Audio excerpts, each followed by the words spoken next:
françaisdanslemonde.fr. Inscrivez-vous à la newsletter hebdomadaire de votre radio sur françaisdanslemonde.fr. Voici un nouveau podcast qui parle de la mobilité internationale et qui va rejoindre la galerie des 2000 interviews disponibles sur françaisdanslemonde.fr. Je suis Gauthier Seyss et j'ai le plaisir de passer 10 minutes avec Fanny Rué. On va parler humour. 10 minutes. Le podcast des Français dans le monde. françaisdanslemonde.fr.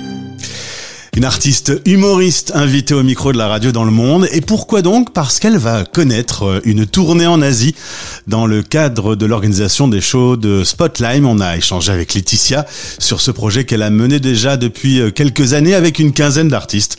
Fanny est la prochaine, ça se passera en mai prochain. Bonjour Fanny. Bonjour.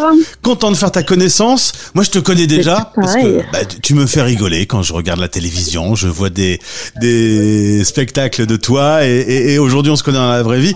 Interviewer un artiste humoriste, toujours une expérience. Là, on rigole pas, on est sérieux.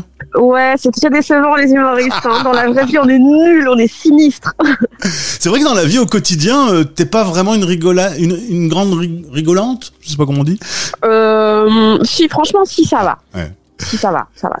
Toi, tu es, au moment où on se parle à Bruxelles, tu es d'origine belge, chroniqueuse, podcasteuse.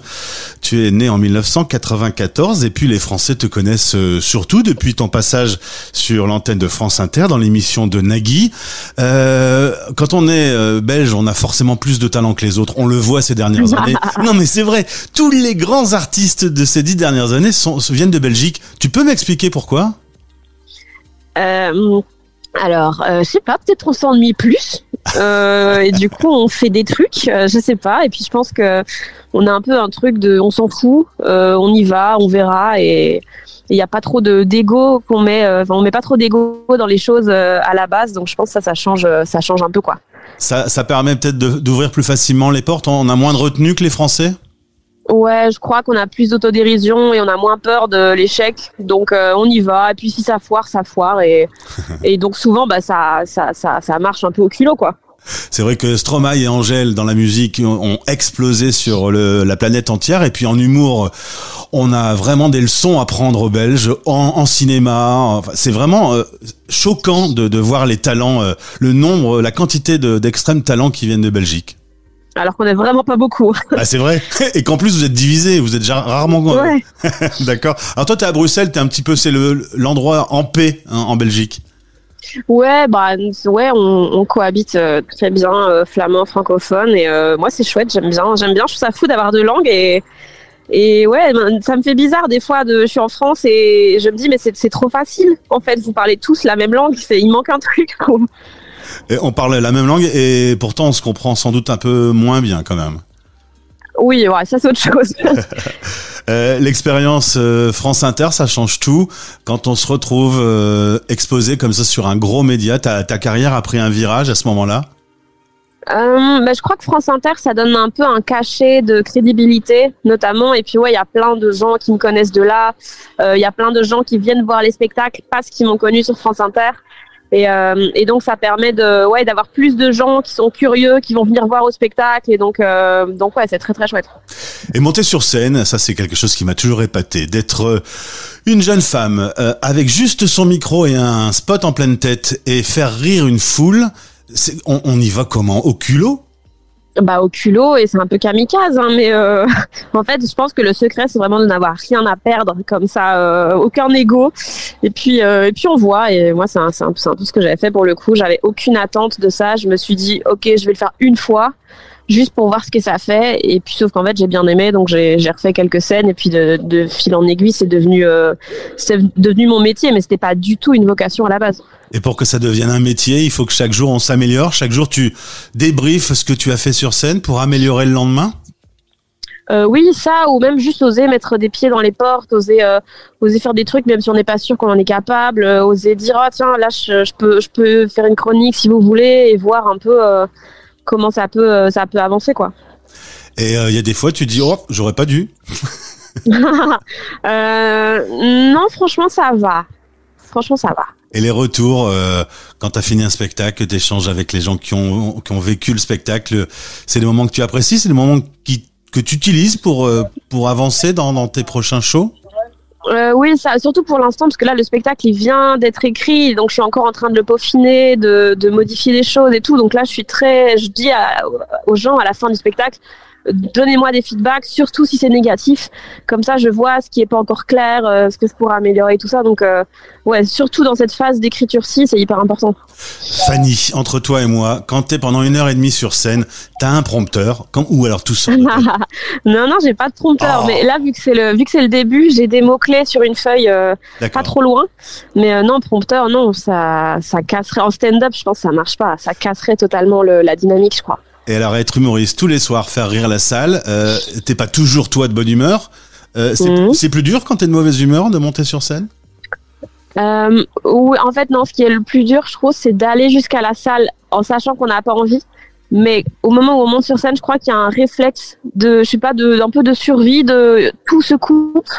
Et le seul truc qui compte, c'est ok, je suis là, je suis sur scène, les gens, ils ont payé, ils méritent d'avoir un truc chouette. Donc, je pense que tout se coupe au niveau des émotions qui sont extérieures au spectacle. Donc, le plus dur, c'est vraiment d'aller jusqu'à la salle. Une fois qu'on y est, ça part, quoi. T'es une traqueuse comme ton copain Jacques Brel, belge aussi? Non, franchement, non. Je suis assez détendue. Franchement, ça va. Parce que je sais que j'ai assez préparé avant pour que ça se passe bien. Alors, on a vu pas mal de tes shows récemment, on les voit facilement sur YouTube, à la télé. En effet, c'est rodé auprès du public belge, du public français. Là, tu vas vivre une autre aventure, puisque dans le cadre de Spotlight, Laetitia et ses équipes vont t'emmener à Hanoï, à Bangkok, à Hong Kong et à Singapour, à la rencontre des Français de l'étranger, qui sont les auditeurs de notre radio. 120 000 Français écoutent la radio chaque jour à travers le monde. Là, tu te dis que tu vas vivre une autre expérience. Ah ouais, là, c'est différent. Hein. C'est non seulement des pays que je ne connais pas du tout, et en plus, un public d'expat, j'avais un petit peu fait à Montréal il y a 2 ans, mais il y a quand même pas mal de Québécois aussi, donc c'est assez nouveau pour moi de jouer déjà dans un pays dont je ne parle pas la langue. Ça va être très très curieux, ouais. Tu m'as dit que tu étais assez casanière, t'as pas beaucoup voyagé, t'as jamais vécu à l'étranger. En effet, le plus loin que t'as fait, c'est Montréal, et encore, c'est une communauté de Français convertis. Là, t'as un petit stress? Non, mais je suis contente que ça dure que 10 jours, parce que je sais qu'au-delà de 10 jours, je deviens j'ai envie d'être chez moi, donc donc là, non, je pense que c'est vraiment la bonne durée, et puis je pense que ce sera tellement nouveau pour moi, j'aurai tellement aucun repère que ça va être chouette, quoi. Il y a quelques codes aujourd'hui qu'on maîtrise en Europe et spécialement en France, Belgique, là où tu joues. Là, ce sont des codes différents des Français qui vivent parfois depuis longtemps loin de leur terre natale. Est-ce que tu as un peu peur que les références, que leur fonctionnement au quotidien soit un peu différent et que du coup, ils ne ressentent pas la même chose? Est-ce qu'on t'a un peu briefé là-dessus? Non, mais je pense que pour tout ce qui est vraiment référence pure, de ville, de gens et tout ça, de toute façon, je vais travailler le spectacle pour faire en sorte que tout soit compréhensible. Mais pour ce qui est des ressentis et tout, j'ai l'impression que c'est quand même assez universel, les choses dont je parle, les émotions dont je parle et tout ça. Donc non, ça, j'avoue que j'ai pas trop peur. Maintenant, peut-être que après Hanoï, je vais déchanter, je sais pas, mais je sais pas, on verra bien après le premier spectacle. Et du coup, tu déménages ton spectacle. On disait qu'on faisait la fête, le nouveau spectacle. Ça parle de quoi? Il y a une ligne directrice, il y a des sujets nouveaux. Il y a des sujets, ouais, il y a pas mal de sujets. Il y a le fait que, oh là là. En fait, je parle beaucoup de toutes les fois où j'ai pas osé exprimer ce dont j'avais envie, ce que je voulais et tout ça, et donc je me suis retrouvée dans des situations complètement loufoques. Mais ça, c'est un peu le fil rouge, et ouais, toutes les fois où je me suis comportée comme une enfant au lieu d'être adulte, et des conséquences marrantes que ça a eu. Ça, c'est un peu le fil rouge. Mais globalement, dans les thèmes, ça parle de sport, ça parle d'alcool, ça parle de ma copine que je trouve très marrante, mais elle le fait pas exprès, ce genre de choses, quoi. Est-ce que t'as vraiment joué au jeu du malaise dans la vraie vie? Ouais. Ça, c'était une vraie anecdote, ouais. Bah moi je le fais aussi, mais alors j'ai sans doute moins d'humour que toi, ça ne fonctionne pas pareil. Hein. Moi et quand je dis que mes enfants sont morts, ils le croient vraiment, donc. Bah ça met une petite ambiance, hein. Ouais, toujours, c'est assez étonnant. Enfin, le seul qui rit du coup de cette blague, c'est moi, mais bah oui, c'est déjà ça. Hein. C'est déjà ça. Fanny, alors le deal, c'est que là on se parle, on est début mai. Dans quelques jours, tu prends l'avion, zou, direction l'Asie, et l'idée c'est qu'on se retrouve après et que tu débriefes un peu justement les bonnes et les mauvaises choses que tu auras traversées. Dans tous les cas, tu vas prendre ça comme une expérience. Ah oui, et puis de toute façon, moi, le but est clair, je veux juste manger tout ce qu'il y a à manger en Asie. C'est mon but premier. Après, les spectacles, c'est bien aussi, mais ça ne vaut pas toute la nourriture que je vais ingurgiter, je crois. Donc voilà. Alors attention, parce que sur la vraie nourriture, le transit risque de prendre un coup, tu sais. J'ai décidé de rester dans le déni le plus longtemps possible. Donc, je le verrai bien sur place.